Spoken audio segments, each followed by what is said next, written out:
آج ویو 360 میں غزہ کے صرف ایک اسپتال میں بھوک سے 15 بچوں کی ہلاکتیں۔ اقوام متحدہ کے امدادی ادارے کی فنڈنگ میں کمی کے باعث غزہ میں قحط کا خدشہ۔ عالمی برادری کی اپیلز تنازع کے خاتمے میں مؤثر کیوں نہیں ہیں؟ بات کریں گے آج کے شو میں۔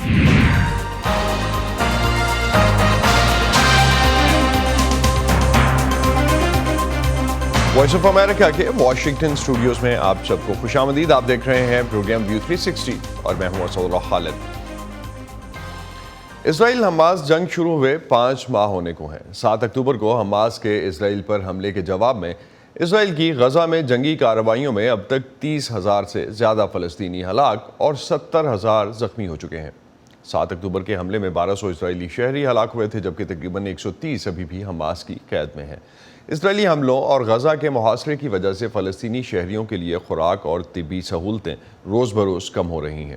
اقوام متحدہ کے اعداد و شمار کے مطابق غزہ کی پٹی میں تقریباً 1/4 آبادی یعنی تقریباً 6.25 لاکھ فلسطینیوں کو خوراک کی شدید قلت کا سامنا ہے۔ اقوام متحدہ کے انسانی حقوق کے کمشنر والکر ترک نے کل انسانی حقوق کے بارے میں اپنی رپورٹ میں اسرائیل حماس جنگ کے بارے میں کہا کہ یہ بارود سے بھرا ڈرم ہے جس کے شعلے مشرق وسطیٰ کے دوسرے ممالک تک پھیل سکتے ہیں۔ آج کے پروگرام میں ہم جاننے کی کوشش کریں گے کہ غزہ کا بحران عام فلسطینی شہریوں خصوصاً بچوں کو کیسے متاثر کر رہا ہے اور جنگ بندی کے لیے کی جانے والی کوششیں کیوں کامیاب نہیں ہو پا رہی۔ ادھر مصر میں اسرائیل اور حماس کے درمیان جنگ بندی کے لیے 3 دن تک ہونے والے مذاکرات کل کسی پیش رفت کے بغیر ختم ہو گئے۔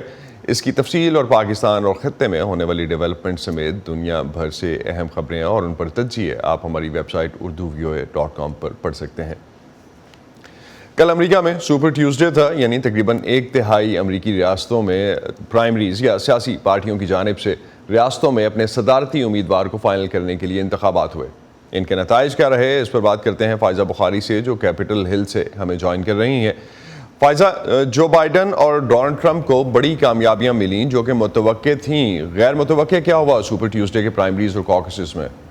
جی بالکل اسد، آپ ٹھیک کہہ رہے ہیں کہ ایزی کمفرٹیبل ونز تھیں دونوں کے لیے، لیکن ایک اپ سیٹ یہ ہوا کہ نکی ہیلی جو کہ سابق صدر ڈونلڈ ٹرمپ کے مد مقابل واحد صدارتی جو ہیں اس دور میں شامل ہیں امیدوار ریپبلکن جماعت کی طرف سے، انہوں نے ایک اپ سیٹ ان کو جو ہے ون ملی ہے ریاست ورمونٹ سے۔ اس سے پہلے ہم نے دیکھا کہ اتوار کو انہوں نے واشنگٹن ڈی سی سے بھی جو سابق صدر ٹرمپ ہیں ان کو ہرایا تھا، لیکن یہ بہت سگنیفیکنٹ مطلب اس لحاظ سے ونز نہیں ہیں کہ وہ ان کو حتمی امیدوار بنانے میں تو مدد نہیں دیں گی۔ اس کے علاوہ نکی ہیلی کی اگر ہم پرفارمنس پہ نظر ڈالیں تو انہوں نے اب تک کے جتنے بھی پرائمریز اور کاکسز ہوئے ہیں اس میں کم از کم اوسطاً 30% ووٹس جو ہیں وہ حاصل کیے ہیں۔ اس کے علاوہ اگر ہم بات کریں صدر جو بائیڈن کی، تو ان کو تمام 15 ریاستوں میں کمفرٹیبل ونز جو ہیں وہ ملی ہیں۔ اس کی ایک وجہ آبویسلی یہ بھی ہے کہ ان کے مد مقابل ان کی جماعت ڈیموکریٹ سے کوئی بھی امیدوار نہیں ہے جو ان کو ٹف ٹائم دے سکے۔ لیکن ایک اپ سیٹ یہ ہوا کہ ایک امریکن ٹیریٹری ہے، امریکن سیموا، وہاں سے ان کو ایک ریلیٹیولی ان نون انٹرپرینور ہیں، ان سے شکست ہوئی، لیکن اس کا بھی کوئی سگنیفیکنٹ اثر نہیں ہوگا اس پر۔ اس کے علاوہ ہم نے یہ دیکھا کہ ریاست مشیگن میں ان کمیٹڈ ووٹرز جو بائیڈن انتظامیہ کی اسرائیل نواز پالیسی کے خلاف مسلم ووٹرز نے 1 لاکھ سے زیادہ جو ہے ان کمیٹڈ ووٹس دیے تھے۔ ہم نے یہی جو ہے ٹرینڈ ریاست منیسوٹا میں دیکھا ہے کل، کہ وہاں بھی تقریباً 19 سے 20% جو ہیں ان کمیٹڈ جو ہیں ووٹرز تھے اور ان کا بھی یہی موقف تھا۔ اب چونکہ یہ واضح نظر آ رہا ہے کہ صدر بائیڈن کے مد مقابل جو ہے وہ ٹرمپ ہوں گے، تو اب جو ہے اس الیکشن کی جو تمام کیمپینز اس میں زیادہ جو ہے آپ کو ایکٹیویٹی اور دلچسپی لوگوں کی متوقع ہے کہ بڑھ جائے گی۔ جمعرات کو صدر جو بائیڈن جو ہے وہ اسٹیٹ آف دا یونین خطاب کر رہے ہیں۔ اس کے علاوہ فرائیڈے کو وہ پینسلوینیا جو کہ بہت اہم بیٹل گراؤنڈ اسٹیٹ ہے وہاں پہ کیمپین کریں گے۔ اس کے علاوہ پھر سیٹرڈے کو جو ہے جارجیا میں دونوں کا ٹاکرا ہونے والا ہے، صدر ٹرمپ اور صدر بائیڈن کا۔ تو کب تک فائنلائز ہو جائیں گے ان دونوں کی صدارتی نامزدگیاں، صدر بائیڈن اور سابق صدر ٹرمپ کی؟ اسد، اگر ٹیکنیکلی ہم دیکھیں تو صدر جو بائیڈن جو ہے ان کے تو مد مقابل کوئی نہیں ہے، لیکن یہ ایک پراپر پروسیس ہوتا ہے۔ دونوں پارٹیز کے اپنے ڈیزگنیٹڈ جو ہیں وہ ڈیلیگیٹس نمبر ہوتے ہیں، وہ آپ کو اچیو کرنا ہوتا ہے۔ تو اس لحاظ سے جو ہے ٹرمپ 12 مارچ تک اور بائیڈن جو ہے 19 مارچ تک یہ کہہ سکیں گے کہ وہ حتمی جو ہے امیدوار۔ تو by second half of March ہمیں یہ اندازہ ہو جائے گا۔ بہت شکریہ فائزہ، آپ کیپٹل ہل پہ تھیں جو اتنی دھند میں ہمیں شاید اس وقت نظر بھی نہیں آ رہا۔ بہت شکریہ ہمیں اپڈیٹ کرنے کا۔ غزہ میں غذائی قلت اس قدر شدید ہے کہ اب بھوک سے بچوں کے مرنے کی خبریں آ رہی ہیں۔ اقوام متحدہ اور انسانی حقوق کی تنظیمیں کافی عرصے سے اس طرح کی صورتحال پیدا ہونے کے خدشات پر خبردار کر رہے تھے۔ امدادی اداروں کا کہنا ہے کہ فلسطینی شہریوں کو جتنی خوراک، پانی اور روزمرہ اشیاء کی ضرورت ہے اور اس کے مقابلے میں جو امدادی ٹرک وہاں پہنچ رہے ہیں وہ انتہائی کم ہے۔ غزہ میں عام شہری روزانہ خوراک حاصل کرنے کے لیے کس طرح کی تگدو کر رہے ہیں، جانتے ہیں اس رپورٹ میں۔ یہ منظر غزہ میں پہنچنے والے امدادی ٹرک پر دھاوے کا ہے۔ آٹے کے ایک تھیلے کے حصول کے لیے اس بھگدڑ میں بڑوں کے علاوہ بچے بھی شامل ہیں، اور یہ منظر عام ہوتا جا رہا ہے، خواہ امداد ٹرکوں کے ذریعے یہاں پہنچے یا جہازوں سے گرائی جائے۔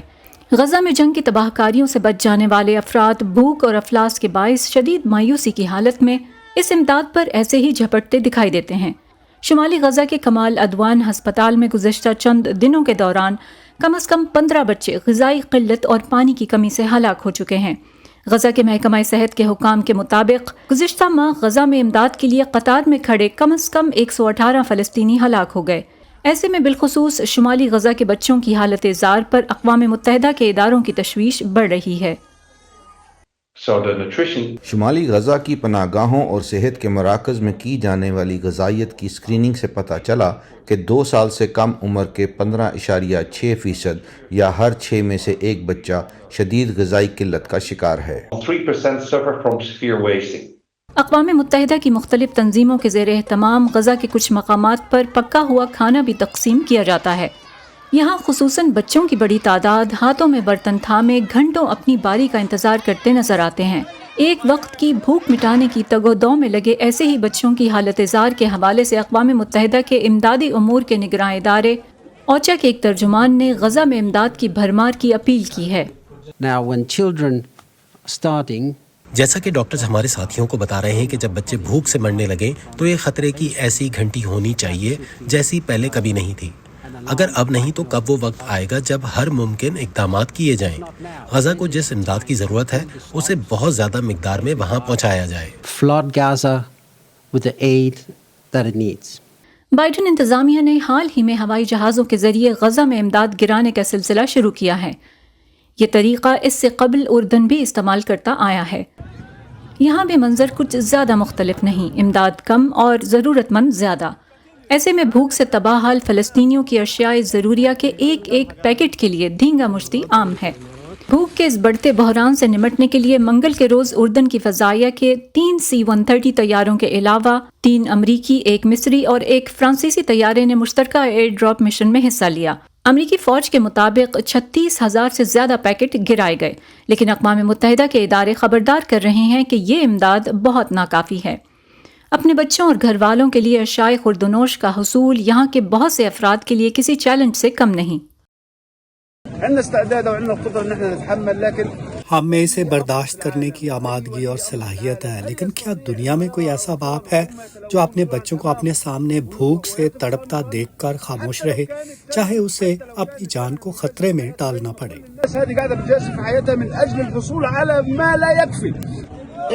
ہم یہاں اس وقت تک رہیں گے جب تک ہم اپنے بچوں کے پاس کھانا لے کر واپس نہیں چلے جاتے۔ ہمیں صرف روٹی چاہیے، زندگی کی کم سے کم ضرورت، روٹی بس، ہمیں اور کچھ نہیں چاہیے۔ امداد کے منتظر بہت سے افراد یہاں رات بھر ٹرکوں کی راہ تکتے ہیں۔ غزہ کے شمال میں امداد کی ترسیل کا سلسلہ بدتر ہے، کیونکہ اسرائیل نے صرف جنوبی کراسنگ سے ٹرکوں کو گزرنے کی اجازت دے رکھی ہے۔ فلسطینی پناہ گزینوں کے لیے اقوام متحدہ کی ایجنسی اونروا نے اپنی تازہ ترین رپورٹ میں کہا کہ 500 امدادی ٹرکوں کے یومیہ ہدف کے برعکس فروری سے روزانہ اوسطاً صرف 97 ٹرک غزہ میں داخل ہو رہے ہیں۔ تاہم اسرائیل کا موقف رہا ہے کہ امدادی اداروں کے پاس سامان کی ترسیل کا محدود انتظام ہے، اور اس نے انسانی یا طبی بنیادوں پر امداد پر پابندی نہیں لگا رکھی۔ عالمی ادارہ صحت نے خبردار کیا ہے کہ جنوبی غزہ کے مقابلے میں شمالی غزہ کے بچوں میں غذائی قلت 3 گنا زیادہ ہے، جنہیں بہت بڑی مقدار میں غذائی امداد کی فوری ضرورت ہے۔ فائزہ بخاری، وائس آف امریکہ، واشنگٹن۔ اور اب آپ کو ملواتے ہیں ڈاکٹر فوزیہ الوی سے، جو کینیڈا کے شہر کیلگری میں مقیم ہے۔ گزشتہ دنوں عالمی ادارہ صحت کے ڈاکٹرز کے ساتھ انہیں فلسطینی علاقوں میں طبی امداد پہنچانے اور مریضوں کے علاج کا موقع ملا۔ وہاں کیا صورتحال ہے اور انہوں نے وہاں کیا دیکھا، انہی کی زبانی جانتے ہیں۔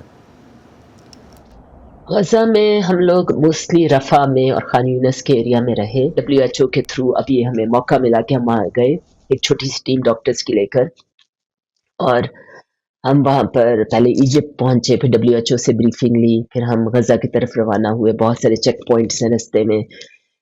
پھر ہم بارڈر پر پہنچے، پہلے ایجپشن سائٹ پر اور پھر اس کے بعد فلسطینی سائٹ پر. ہمارے ڈاکومنٹس بار بار چیک ہوئے، سامان ہمارا چیک ہوا. وہاں پر جس طرح ایک قیامت کا منظر ہوتا ہے. میں نے ریفیوجی کیمپوں میں بھی کام کیا ہے، جو ارتھ کو ایک ٹرکی میں آیا تھا وہاں پر بھی، سیریا میں، پاکستان کی فلڈنگ میں، بہت جگہوں پر کام کیا ہے، لیکن جو چیز میں نے غزہ میں دیکھی اس کی مثال نہیں ملتی. اور ہم لوگ کیونکہ رفح اور خان یونس میں رہتے، خان یونس میں موسٹ چیزیں تباہ ہو گئی ہیں. رفح میں بھی بہت زیادہ ہر وقت بامبنگ ہو رہی ہوتی تھی، فائٹر جیٹس ہو رہے ہوتے تھے. ہمارے ارد گرد جو ہے ہسپتال کے ارد گرد وہ جو لوگ تباہ کر رہے ہوتے تھے، ہسپتالوں کو انہوں نے، جس ہسپتال میں ہم ٹھہرے ہوئے تھے یورپین ہسپتال، اس کو بھی تک انہوں نے وہاں راکٹس نہیں گرائے تھے، کیونکہ ان کو پتا تھا یہاں فورن ڈاکٹرز ہیں اس پر. اور اس کے لیکن ارد گرد جب ہم بیٹھے ہوتے تھے تو ارد گرد ہمارے بم گر رہے ہوتے تھے ہاسپٹل میں، اور ساری وال جس طرح شیک کر رہی ہوتی تھی. وہاں پر ہم نے بہت سارے بچے دیکھے جو بامبنگ سے یا ڈائریکٹ جو ہے نا گن شاٹ فوڈ سے زخمی تھے. ان کے شرپنل ان کے برین میں چلا گیا تھا اور ان کو پیرالائز کیا تھا. وہ ہاسپٹل کے بیڈز پر ویجیٹیبلز کی طرح لیٹے ہوئے تھے، نہ موو کر سکتے تھے، نہ بول سکتے تھے. اینٹی بایوٹکس لے کر گئے تھے لیکن just drop in the ocean. جو ڈاکٹرز ہم سے پہلے ہم وہاں گئے تھے میڈیسن سے پہلے، وہ صرف پیراسیٹامول دے رہے تھے، ٹالانول جو ہوتی ہے یہاں پہ. ہر بچے، ہر بندے کو، چھوٹے بچے میں نے بیبیز نمونیا سے مرتے ہوئے دیکھے ڈیو ٹو لیک آف اینٹی بایوٹکس.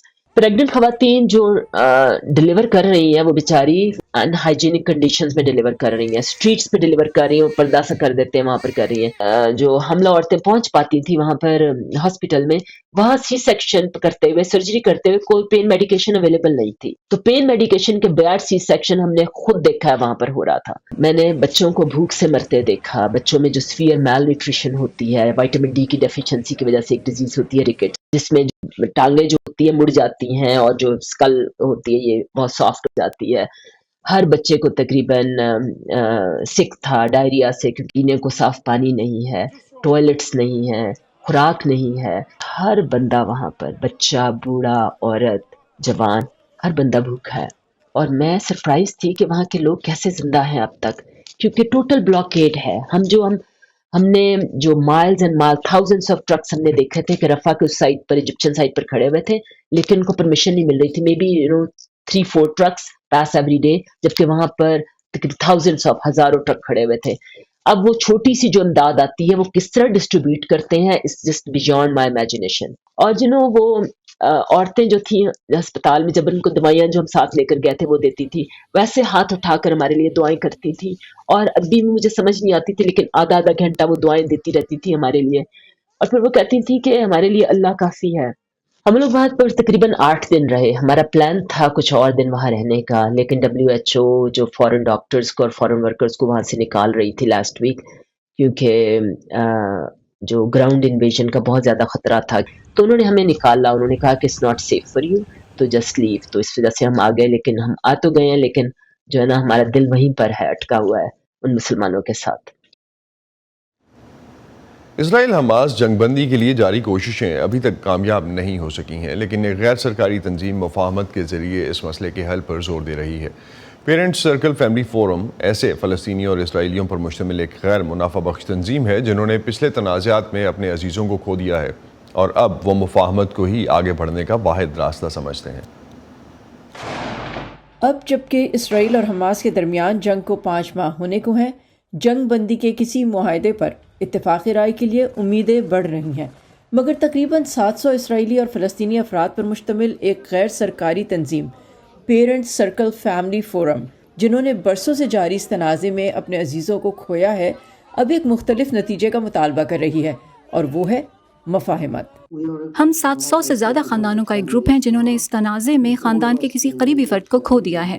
ہم عدم تشدد، مفاہمت اور قبضے کے خاتمے کے لیے کام کرتے ہیں. رابی ٹیملن اور تنظیم کے دیگر اراکین کے لیے ان کے کام کا آغاز دوسروں کے جذبات کو سمجھنے سے ہوتا ہے. بہت سے کام جو ہم کر رہے ہیں وہ یہ سمجھنا ہے لوگ اس مقام تک کیوں پہنچتے ہیں جہاں وہ اس طرح کا برتاؤ کر سکتے ہیں، جیسا کہ انہوں نے 7 اکتوبر کو کیا تھا. تو اگر آپ 12 یا 14 سال کے بچے تھے جو غزہ میں پروان چڑھے، جہاں ہر 2 2 سالوں میں ایک جنگ ہوتی ہے اور وہاں بمباری ہوتی ہے اور آپ کے پاس کوئی پناہ گاہ نہیں ہے اور آپ کے پاس فرار کا کوئی راستہ نہیں ہے اور آپ کو کوئی امید نہیں ہے، تو بڑے ہو کر آپ کس قسم کے بالغ شخص بنیں گے؟ فلسطینی بسام ارامین جو فیملی فورم کے رکن بھی ہیں، تشدد کے نہ ختم ہونے والے سلسلے کو ختم کرنے پر زور دیتے ہیں۔ بدلہ لینا جو بہت آسان ہے کبھی بھی کچھ حل نہیں کرے گا۔ آپ کسی اور کو شکار بنائیں گے اور خود قاتل بن جائیں گے۔ خون ریزی یوں ہی ہوتی رہے گی۔ ہمیشہ تشدد اور خون ریزی کے اس چکر کو روکنے کی ضرورت ہے۔ وائس آف امریکہ کی طرف سے مصالحت کی کوششوں پر تبصرہ کرنے کے لیے واشنگٹن میں اسرائیلی سفارت خانے سے رابطہ کیا گیا تو انہوں نے کوئی جواب نہیں دیا۔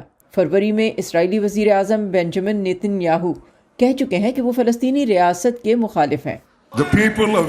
اسرائیل کی عوام اور ان کے منتخب نمائندے آج اتنے متحد ہیں جیسے پہلے کبھی نہیں تھے۔ کنیسٹ نے بھاری اکثریت سے اسرائیل پر فلسطینی ریاست کو یک طرفہ طور پر مسلط کرنے کی کسی بھی کوشش کی مخالفت میں ووٹ دیا ہے۔ اس طرح کی کوشش صرف اسرائیل کو ہی خطرے میں ڈالے گی اور حقیقی امن کو روک دے گی جو ہم سب چاہتے ہیں۔ دنیا بھر میں مظاہرے کیے جا رہے ہیں جن میں بہت سے لوگ لڑائی ختم کرنے اور غزہ اور مغربی کنارے پر قبضے کے خاتمے پر زور دے رہے ہیں۔ کچھ ایسے بھی ہیں جو اسرائیل کی حمایت کر رہے ہیں اور یہود مخالف واقعات میں اضافے کے خلاف لڑ رہے ہیں، لیکن پیرنٹس سرکل فیملی فورم کے اراکین صرف تشدد کا خاتمہ چاہتے ہیں۔ اگر ہم ایک دوسرے کو پسند کرتے ہیں تو ہمیں اس سرزمین کو دوسروں کے ساتھ بانٹنا ہوگا۔ اگر ہم ایک دوسرے کو پسند نہیں کرتے تو ہم میں سے کوئی بھی غائب ہونے والا نہیں ہے۔ ہم دونوں کو زندہ رہنے کا حق ہے، لیکن ہمیں اسے ایک ریاست یا 2 ریاستوں یا یہاں تک کہ 5 ریاستوں میں مل بانٹنے کی ضرورت ہوگی۔ بصورت دیگر ہم اپنے بچوں، اپنے خاندانوں اور اپنے لوگوں کے لیے زمین کا وہی ٹکڑا شیئر کریں گے جو بہت بڑا قبرستان ہوگا، لہٰذا یہ ہم پر منحصر ہے کہ ہم ساتھ ساتھ رہیں۔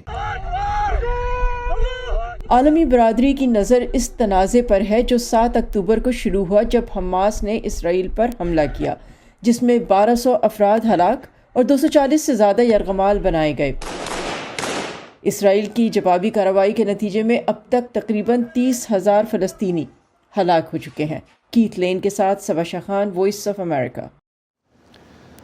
غزہ میں جنگ بندی اور اسرائیلی یرغمالیوں کی رہائی کے لیے حماس کے ساتھ مصر میں ہونے والے مذاکرات جو کل ایک دن بڑھا دیے گئے تھے، آج ان کی ناکامی کی خبر آئی ہے۔ اب جبکہ رمضان کا مہینہ شروع ہونے والا ہے، چند ہی دن باقی ہیں، تو اس جنگ بندی کے امکانات کیا ہیں؟ فلسطینی شہری کیا رمضان میں کچھ بہتری کے ساتھ اپنے دن گزار سکیں گے؟ ان امکانات پر بات کرنے کے لیے پشاور یونیورسٹی سے ہمیں جوائن کر رہے ہیں سید حسین شہید سہروردی۔ ان سے اس بارے میں مزید بات کرتے ہیں۔ حسین، کیا امکانات نظر آتے ہیں آپ کو غزہ میں جنگ بندی کے؟ دیکھیے سردست تو جو معاملات چل رہے ہیں، امریکہ کی ناراضگی واضح طور پر نظر آ رہی ہے کہ جو جنگی حکمت عملی اسرائیل کی ہے اب اس سے وہ بالکل بھی سہمت نہیں ہے۔ پھر ہم یہ بھی دیکھ رہے ہیں کہ انہوں نے غزہ جو ہے وہ ڈراپ کرنا بھی شروع کر دیا ہے، تو اور پھر ان کو یہ بھی پتہ ہے امریکیوں کو کہ رمضان کا مہینہ مسلمانوں کے لیے بہت مقدس ہے۔ ابھی تک جو مسلمان ممالک میں جو ہے وہ حکومتی طور پر سطح پر کوئی پذیرائی نہیں مل رہی تھی غزہ میں، تو رمضان کے مہینے اس میں یہ جو ہے ٹریگر کر سکتا ہے، تو اس لیے امریکہ بھی پوری زور و شور سے زور دے رہا ہے۔ اور اسرائیلیوں کو بھی پتا ہے کہ اگر یہ جنگ رمضان میں داخل ہو گئی تو یہ بہت مہلک ان کے لیے ثابت ہوگی، کیونکہ پھر اس کے بعد جو ہے وہ جو رضاکار ہیں وہ آنا شروع ہو جائیں گے پڑوسی ممالک سے۔ بہت سے ایسے ممالک ہیں جن میں رضاکاروں نے ویسے بھی اپنا اظہار کر دیا ہے اپنی اس والنٹیئر ہونے کا کہ وہ جنگ کے لیے لڑنے کو تیار ہیں۔ اس سے معاملات اسرائیل کے ہاتھ سے نکل جائیں گے، تو بہتر یہ ہے کہ رمضان سے پہلے یہ اس پر کوئی ایگریمنٹ ہو جائے، جو کہ ابھی تک نظر نہیں آ رہا۔ تو مصر میں جو آج مذاکرات ہو رہے تھے وہ ہم نے دیکھا کہ 3 دن کے بعد آج ناکام ہو گئے۔ یرغمالیوں کی رہائی کے علاوہ اور کیا ایشوز ہیں جن پر لے دے ہو رہی ہے؟ دیکھیے ایک چیز تو بڑی واضح ہو گئی ہے نا کہ اب اسرائیل اس چیز کو بہت کلیئر سمجھ چکا ہے کہ وہ صرف اور صرف جو یرغمالی ہیں ان کے رہا کے لیے نہیں بیٹھا ہوا، نمبر 1۔ دوسری بات انہوں نے یہ کلیئر کٹ کہہ دیا تھا کہ جب تک کہ ہم حماس کی کمر نہیں توڑ دیتے تب تک ہم نہیں رکیں گے۔ یہ دوسری بڑی امپورٹنٹ بات ہو گئی۔ یہ 2 چیزیں تو کافی عرصے سے چلی آ رہی تھی، اب اور بہت سے ان کے اہداف شامل ہو گئے ہیں ان کی لسٹ میں۔ سب سے پہلی بات تو یہ ہے کہ وہ یہ سمجھتے ہیں کہ غزہ سے کوئی بھی ہمیں خطرہ آئندہ مستقبل میں نہیں ہونا چاہیے۔ اس کے لیے وہ چاہتے ہیں کہ جتنی زیادہ جو فلسطینیوں کو ایک مزری سے گزارا جا سکتا ہے، تکلیف سے گزارا جا سکتا ہے، وہ گزارا جائے تاکہ ان کے دماغوں میں یہ بات کیل کی طرح ٹھونک دی جائے کہ آئندہ کبھی بھی آپ یہ سوچیے گا بھی مت کہ ہماری طرف جو ہے کوئی میلی نظر اٹھے. ایک یہ ہے. دوسرا یہ کہ اسرائیل کے جو شہری ہیں ان کو یہ ایک سلامتی کا ایک میسج جو ہے ان کو دے دیا جائے کہ بھئی اب آپ بالکل سیف ہیں. ذہن میں رکھیے کہ جو علاقے غزہ کے قریب تھے اور جہاں پر وہاں جو اسرائیلیوں کا قتل عام جو حماس نے کیا تھا وہ ان کے لیے ذہنوں پر جو ہے نفسیاتی طور پر چھایا ہوا ہے اور لازم آتا ہے ایک زمانہ لگے گا اس چیز کو ہٹانے میں. اور جو ایک اور بڑی امپورٹنٹ چیز ہے وہ یہ سمجھتے ہیں کہ آئندہ سے اسرائیل کا ڈیٹرنس جو ہے وہ اتنا مضبوط ہو جائے کہ اسرائیل کی جو عوام ہے یعنی اس کے شہری ہیں وہ کبھی سوچ بھی نہ سکیں کہ کوئی بھی ملک یا کوئی بھی لوگ جو ہیں وہ بڑی آسانی سے آ کر جو ہے ہمارے ہماری جو زندگی ہے ان سے کھیل سکتے ہیں. اور خاص طور سے پھر آخری جو ہدف ہے ان کا ساؤتھ اور نارتھ کی طرف سے جو ہے ان کو کوئی سیکیورٹی کا مسئلہ نہ ہو. اور وہ تبھی ہو سکتا ہے کہ وہ اس جنگ کو لمبا کر کے زیادہ سے زیادہ جو غزہ کی عوام جو ہے اس کو تکلیف میں رکھیں. اور میرے خیال میں کافی حد تک وہ اس جو اس میں بڑے کامیاب ہو رہے ہیں. تو اسرائیل کی طرف سے غزہ میں اقوام متحدہ کے امدادی ادارے united nations relief and rehabilitation administration اونروا کے سٹاف پر حماس کے اہلکار ہونے کے الزامات کے بعد کئی ممالک نے اس امدادی ادارے کی فنڈنگ بند کر دی ہے. اسرائیل لڑائی کے آغاز سے ہی اقوام متحدہ کے اقدامات اور امدادی کارروائیوں کی سخت مخالفت کرتا آیا ہے. جس طرح آپ نے نوٹس کیا ہوگا کہ کبھی انہوں نے اپنے سفیر کو واپس بھی بلایا مشاورت کے لیے یا کنٹینیوسلی اقوام متحدہ کے سیکرٹری جنرل پر بھی جو ہے وہ الزامات آئے. جنگ بندی ہونے کی صورت میں کیا اونروا زیادہ مؤثر طور پہ کام کر سکے گا؟ بالکل ایسا ہو سکے گا کیونکہ دیکھیں یونائٹڈ نیشن کا یہ ادارہ ہے. جنگ بندی ہو جاتی ہے تو اس کو پوری اجازت ہوگی. ابھی جو آپ نے جو بتایا نا جو کہ آج کل کافی زیادہ میڈیا پر آ بھی رہا ہے کہ جی یہ ایسے اداروں پر ایسی ایجنسیوں پر جو ہے الزام لگا رہے ہیں کہ اس میں حماس کے رضاکار شامل ہیں یا حماس کے جنگجو شامل ہیں. یہ حقیقت میں ایک جنگی حکمت عملی ہے. ایسے کسی بھی ادارے کو جو ان لوگوں کو ریلیف دیتا ہو ان کے لیے تھوڑی بہت بحالی کر سکتا ہو اس کو بلیک لسٹ کرنے کا ایک زبردست طریقہ ہے. اور وہ دونوں جو جنگی جو فریقین ہیں وہ ان میں سے کوئی بھی یہ الزام عائد کر سکتا ہے اور اس وجہ سے جو ہے لوگوں کو پتہ چل جاتا ہے کہ بھئی یہ تو ان بائٹ نہیں رہے, یہ تو غیر متاثر نہیں رہے ہیں, لہٰذا اس وجہ سے ان کی فنڈنگ بند کر دی جائے. میں اس کو ایک جنگی حکمت عملی کے پیرائے میں لوں گا لیکن یہ ایک حقیقت ہے جو آپ کا سوال ہے کہ کیا جنگ بندی کے بعد یہ کام شروع کر دیں گے؟ آف کورس یہ شروع کر دیں گے کیونکہ یونائٹڈ نیشن کے یہ ادارے نہیں جائیں گے اندر تو پھر کون جائے گا. حسین لاسٹ میں میرے پاس کوئی آلموسٹ 55 سیکنڈز ہیں. اقوام متحدہ کا یہ کہنا کہ جتنے انسانی بحرانوں کا سامنا دنیا کو اس وقت ہے ایسا تاریخ میں شاذ و نادر ہی شاید رہا ہوگا. کیا آپ سمجھتے ہیں کہ جس طرح کے دنیا میں طاقت کے نئے بلاکس بن رہے ہیں عدم استحکام بڑھے گا؟ دیکھیے عدم استحکام تو اب بڑھتا ہی جائے گا. حقیقت یہ ہے کہ جو سرکردہ ممالک ہیں جن کو ہم گریٹ پاورز کہتے ہیں یا اس وقت کی امریکہ سپر پاور کے طور پر ہے یا ہم کہتے ہیں کہ تکثیر الفریقی دنیا ہے, یہ برے طریقے سے ناکام ہوئے ہیں انسانی بحران کو سنبھالنے میں بلکہ یہ کنٹریبیوٹ کر رہے ہیں. تو آپ دیکھیں نا کہ یوکرین وار ہوئی اس نے ایک زبردست قسم کا جو انرجی کرائسس پیدا کر دیے. غزہ کی سچویشن کی وجہ سے اور زیادہ کرائسس پیدا ہو گئے. تو یہ سرکردہ ممالک جو ہیں دنیا کے ان کے اوپر الزام جاتا ہے کہ دنیا غیر استحکام نہ صرف ہو چکی ہے بلکہ مستقبل میں بھی کوئی خیر کی خبر ہمیں دیکھنے کو نظر نہیں آ رہی ہے. تو ایسی صورتحال میں ایک مایوس کن جواب ہے میرا کہ یہ جاری رہے گا نہ صرف بلکہ یہ تمام ممالک اس میں اپنا اپنا حصہ بھی ڈالتے رہیں گے.